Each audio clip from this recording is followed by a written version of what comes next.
বাবা, হ্যাঁ তুমি এই জায়গায় বসে রইছো? ও মা, আমি বাবা ওই সংসার ছেড়ে আমি তোমার কাছে চলে আসছি। ওই সংসার ছেড়ে চলে আসছিস মানে? কেন, কি হয়েছে? কি আর হবে, আমি আর ওর যন্ত্রণা সহ্য করতে পারছি না, এজন্য আমি চলে আসছি তোমার কাছে।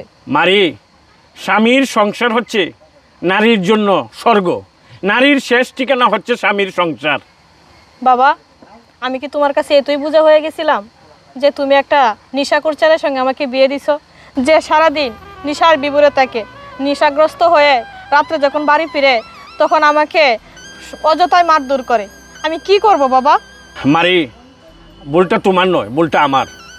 আমি আসলে না বুঝে না দেখে একটা পাত্র পেয়েছি। আমি মনে করেছি যে আমার মেয়ের জন্য যোগ্য পাত্র পেয়ে গেছি, কিন্তু সে যে এরকম ছেলে, এরকম নষ্ট ছেলে আমি এটা কোনো দিন দেখি নাই।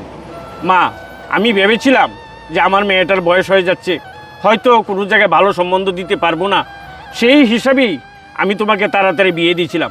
আমি ভাবছিলাম অনেক প্রতাপশালী ছেলে, অনেক পয়সার মালিক, তোমার জীবনটা সুখের হবে, কিন্তু কোনো দিন তার চরিত্র আমি ভালোভাবে দেখি নাই। আমার দোষ, আমার ত্রুটি, আমার ভুল আমারই এখন বইতে হবে।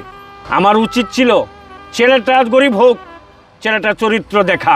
তোমার কাছ থেকে আমি যে শিক্ষা পেয়েছি, এখন আমি সমাজে সবাইকে বলে বেড়াবো যে টাকা নয়, ধন সম্পদ নয়, ছেলে দেখে আপনার মেয়েকে বিয়ে দিন।